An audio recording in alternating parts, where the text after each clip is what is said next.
Today, we will be looking at specific events related to the Holy Spirit outpouring as described in Acts 2 and comparing it to other times that there is mention of a baptism in the Holy Spirit.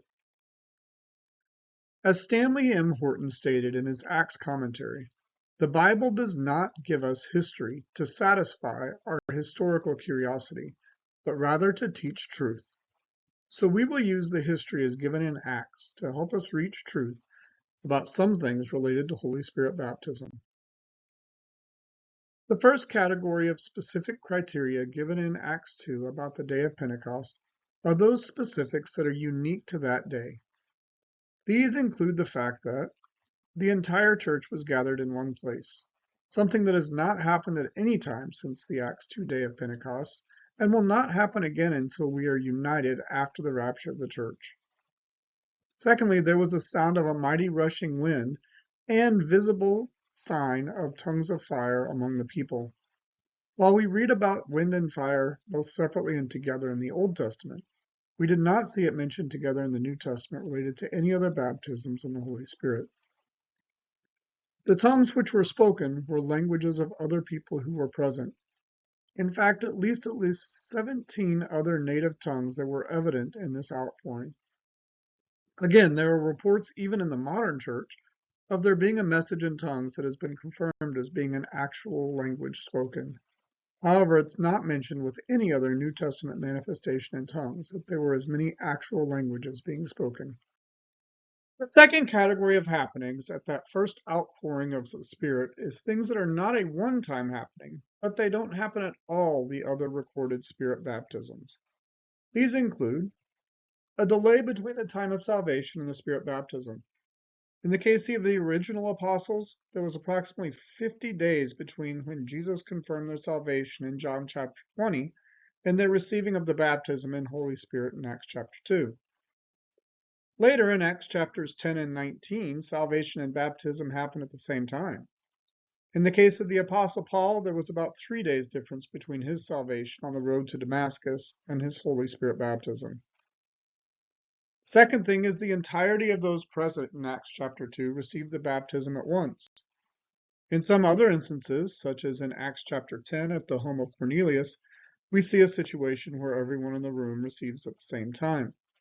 But in other cases, like Acts chapter 8, it is a subset of those in the room who are baptized. Third, in Acts chapter 2, we see an immediate opportunity for the newly baptized apostles to preach the gospel.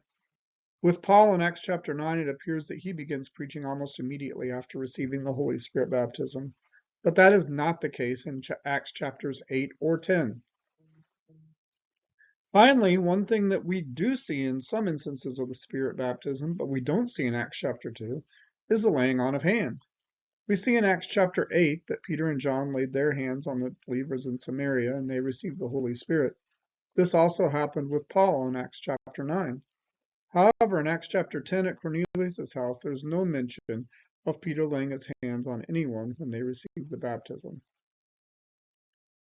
The final category of the manifestations on the day of Pentecost are those things that appear in all instances we read about Spirit baptism. Those include, there was a promise made. Jesus promised the disciples in John 16:7 and in Acts 1:8 that his Spirit would be poured out. That is a promise that is made to everyone who believes, so we are still operating under those promises. Second was the speaking in tongues. This is either explicitly described or can be easily determined to have happened in all other instances of Spirit baptism as listed in Acts 8, 9, 10, and 19, as well as elsewhere in the New Testament.